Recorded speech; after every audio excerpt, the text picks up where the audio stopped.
Hello everyone, let us continue our chapter first.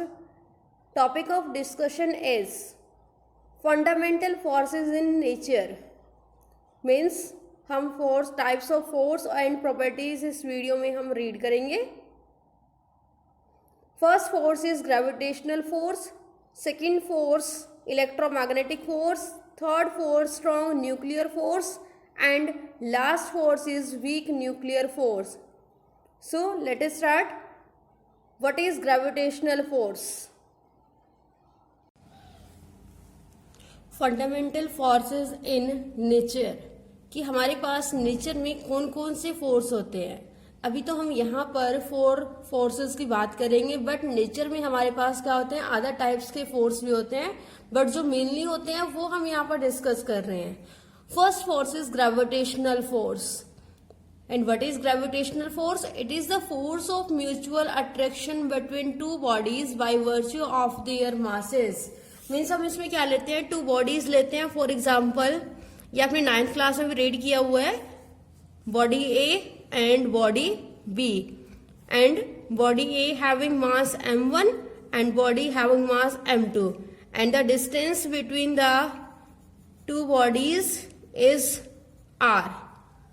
So according to gravitational law, F is directly proportional to product of 2 bodies, means m1 m2, and F is inversely proportional to the square of the distance between 2 bodies, means F is inversely proportional to r square. उसके बाद हम इनको combine करते हैं, तो combine करोगे तो means m1 m2 upon r square. तो हमारे पास ये आपके के लिए एक्सप्रेशन आ जाती है. अब उसके बाद हम यहाँ से जो डायरेक्टली प्रोपोर्शनल साइन है उसको यहाँ से रिमूव करते हैं और उसके प्लेस पर हम ये कैपिटल जी पुट करते हैं. Means F is equal to capital G m1 m2 upon r square, and here g is the gravitational constant. So properties of gravitational force. First is it is a universal attractive force. ये क्या होता है, universal attractive force होता है. Means जो हमारी 2 bodies हैं उनमें क्या होती है, अट्रैक्शन होती रहती है. Second, it is directly proportional in product of masses of 2 bodies.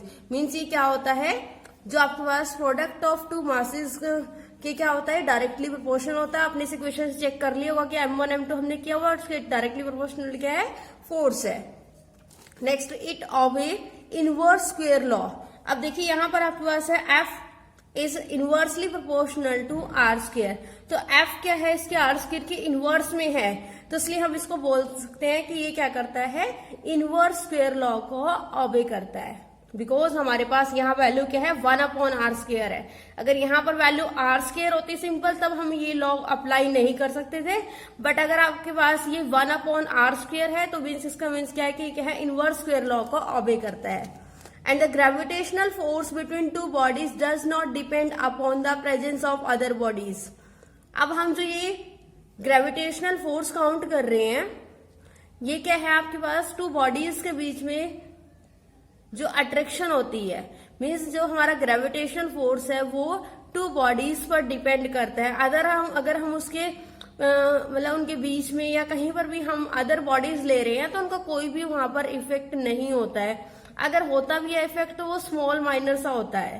तो इसलिए हम यहाँ पर राइट कर सकते हैं कि gravitational force between the 2 body does not depend upon the presence of other bodies. Next property, it is the weakest force non in nature. Gravitational force क्या होता है, नेचर में सबसे वीकेस्ट मीन्स कमजोर फोर्स होता है. And it is the central force. ये क्या होता है, सेंट्रल फोर्स होता है. अब हमने इसको सेंट्रल क्यों बोला है, बिकॉज हम जिसमें बॉडीज लेते हैं ए एंड बी, तो हम इसके सेंटर से इनकी जो डिस्टेंस है उसको काउंट करते हैं. सेंटर पॉइंट से हम डिस्टेंस की काउंट करते हैं, इसलिए हम इसका नेम कर सकते हैं सेंट्रल फोर्स. अभी ये सिंपल आपके पास एक जस्ट हिंट है. अभी आप ये ग्रेविटेशनल फोर्स आप नेक्स्ट चैप्टर्स में इसको अच्छे से रीड करोगे. Next is electromagnetic force. अब आपका जो इलेक्ट्रोमैग्नेटिक है, अभी हम जस्ट इसकी डेफिनेशन टाइप कर रहे हैं. आपके पास +2 में जाकर इसके जो है इलेक्ट्रोस्टैटिक्स अलग से चैप्टर है, मैग्नेटिक अलग से चैप्टर है, तो वहां पर हम इसको अच्छे से स्टडी करते हैं। अभी जस्ट हम इसे फर्स्ट चैप्टर में इसका जस्ट व्यू ले रहे हैं। What is electromagnetic force? The force acting between the two electric charge. इसमें हम टू चार्जेस लेंगे। First charge is Q1 and second charge is Q2। अब यहां से जो इनके बीच में डिस्टेंस है वो भी हम सेंटर से लेते हैं, तो this is R। So according to electrostatics law, F is directly proportional to Q1, Q2 and F is inversely proportional to 1/r²। अब यहां से हम इसको कंबाइन करते हैं और कंबाइन करके आपके पास एक्सप्रेशन आ जाती है F is equal two means F is directly proportional to Q1, Q2/r²। Means the force acting between the two electric charge at rest is called as electrostatic force। तो हमने जो इलेक्ट्रोस्टैटिक फोर्स है उसमें हमने to electric charge ले लिए और उनके बीच में जितना भी फोर्स आपको लगता है this is called as electrostatic force. And what is magnetic force? The force acting between two magnetic poles. अब यहाँ पर हम क्या ले लेते हैं, जो आपने चार्जेस लिए हैं, अब यहाँ पर हम इसके प्लेस पर मैग्नेटिक पोल्स ले लेते हैं, means south and north pole. तो उनके बीच में जो हमारा फोर्स वर्क करता है this is called as magnetic force. और इनको अगर आप कंबाइन करके बोलोगे तो वो क्या हो जाएगा, electromagnetic force. Next is properties of electromagnetic force. First property, this force में बी अट्रैक्टिव और रिपल्सिव। अब आपके पास जो फोर्स होता है वो अट्रैक्टिव भी हो सकता है और उसमें रिपल्शन भी हो सकती है, बिकॉज आपके जो चार्जेस है वो नेगेटिव पॉजिटिव हैं और आपके नेगेटिव नेगेटिव भी हो सकते हैं और पॉजिटिव पॉजिटिव भी हो सकते हैं।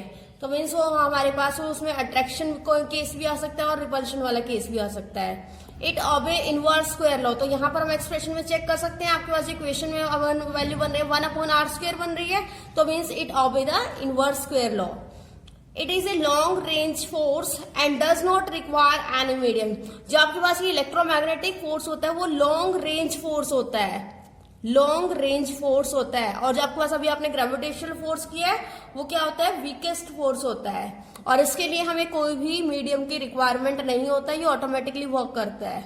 It is a central force. ये क्या होता है, सेंट्रल फोर्स होता है। आप यहाँ चेक कर सकते हो, हमने जो ये डिस्टेंस लिए उनके सेंटर पॉइंट से ली है, so it is called as central force and it is the 10⁻36 times stronger than the gravitational force। ये क्या होता है, ग्रेविटेशनल फोर्स से 10⁻36 टाइम्स स्ट्रॉन्ग होता है। Next force is strong nuclear force. The strong attractive force which binds together the protons and neutrons in a nucleus is called as strong nuclear force। Means इसके लिए हम समझते हैं कि आपके पास क्या है, न्यूक्लियस है, और न्यूक्लियस के अंदर हमारे पास क्या है, प्रोटॉन है और न्यूट्रॉन है। अब जो हमारे पास ये प्रोटॉन और न्यूट्रॉन है ये क्या होते हैं, एक फोर्स के साथ बाइंड होते हैं, मीन्स बंधे हुए होते हैं। तो जिस फोर्स के साथ ये बाइंड होते हैं this is called as strong nuclear force. Strong nuclear force क्या होगा, आपके पास न्यूक्लियस है, न्यूक्लियस के अंदर आपके प्रोटॉन और न्यूट्रॉन है।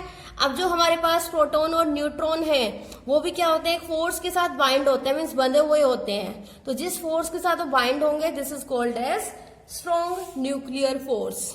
Properties of strong nuclear force, first is it is the strongest interaction known in nature. ये क्या होता है, स्ट्रॉन्गेस्ट इंटरेक्शन फोर्स होता है, जल्दी से इसमें अट्रैक्शन हो जाती है, मीन्स इसकी पावर क्या होती है, ग्रेटर होती है। And it is the 10⁻38 stronger than the gravitational force. ये क्या होता है, ग्रेविटेशनल फोर्स से 10⁻38 टाइम्स स्ट्रॉन्ग होता है। मीन्स जो हमारा इलेक्ट्रोमैग्नेटिक था वो 10⁻36 था, अब जो स्ट्रॉन्ग न्यूक्लियर फोर्स है वो 10⁻38 टाइम्स ग्रेटर होता है। Next is it is A short range force. ये क्या होता है, शॉर्ट रेंज फोर्स है that operates only over the size of the nucleus. और जो इसकी ऑपरेट की रेंज है वो क्या होती है, साइज ऑफ न्यूक्लियस। और साइज ऑफ न्यूक्लियस क्या होता है, 10⁻⁻15 मीटर होता है। मीन्स ये शॉर्ट रेंज फोर्स है, ठीक है। और इसमें ये क्या होता है, जो 10⁻⁻15 क्या है, स्मॉल वैल्यू है, तो ये वहां तक ऑपरेट कर सकता है। It is non central force. ये क्या होता है, नॉन सेंट्रल फोर्स होता है। मीन्स इसमें जब आप ये अट्रैक्शन और रिपल्शन करते हो तो उसमें हम इसके जो सेंटर पॉइंट्स है वहां से वो पॉइंट्स को नहीं काउंट करते हैं। Next force is weak nuclear force. It is the force that appears only between the elementary particles. ये जो हमारा फोर्स वर्क करता है वो किसके बीच में करता है, elementary particles involve in a nuclear process. जो हमारे पास न्यूक्लियर प्रोसेस में जो एलिमेंट्री पार्टिकल्स है ये जो फोर्स है वहां पर वर्क करता है, such as beta decay of a nucleus. Beta decay means हमारे पास क्या होता है, न्यूक्लियर प्रोसेस होगा, न्यूक्लियर प्रोसेस में हमारे पास बीटा डिके प्रोसेस होता है। In a beta decay process the nucleus emits an electron. Beta decay process में क्या होते हैं, हमारे पास इलेक्ट्रॉन और अनचार्ज पार्टिकल जिसको हम बोलते हैं न्यूट्रॉनो, ये अमिट होते हैं। The electron and neutrino interact with each other through the weak nuclear force. तो हमारे पास जो इलेक्ट्रॉन है और न्यूट्रॉनो है वो क्या होंगे, एक दूसरे की साइड इंटरेक्ट होते हैं, और इंटरेक्ट जो होंगे वो क्या होंगे, एक फोर्स की वजह से ही होंगे। तो this is called as weak nuclear force. Means हमने क्या रीड किया कि हमारे पास क्या होगा, न्यूक्लियर प्रोसेस होगा। न्यूक्लियर प्रोसेस में हमारे पास बीटा डिके होगा। बीटा डिके में हमारे पास एलिमेंट्री पार्टिकल्स होगी, मीन्स उनके बीच में इंटरेक्शन होगी। अब वो इंटरेक्शन किस वजह से हो रही है, मीन्स किस फोर्स की वजह से हो रही है, this is called as weak nuclear force. अब बीटा डिके प्रोसेस में क्या होते हैं, हमारे पास न्यूक्लियस अमिट होते हैं। मीन्स जो न्यूक्लियस होते हैं वो इलेक्ट्रॉन और अनचार्ज पार्टिकल क्या होते हैं, न्यूट्रॉनो होते हैं, वो वहां से अमिट होते हैं।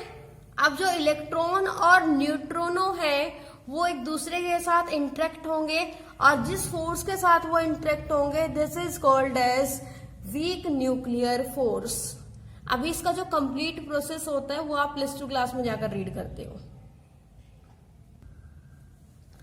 Properties of weak nuclear force. First is weak nuclear force is 10⁻25 times stronger than the gravitational force. जो हमारे पास वीक न्यूक्लियर फोर्स है वो 10⁻25 टाइम्स ग्रेटर होता है, किससे, ग्रेविटेशनल फोर्स से। And it operates only through a range of nuclear size that is 10⁻⁻15। ये जो हमारे पास वीक न्यूक्लियर फोर्स है इसको हम एक रेंज तक इसको ऑपरेट करवा सकते हैं, and the range is 10⁻⁻15 metre.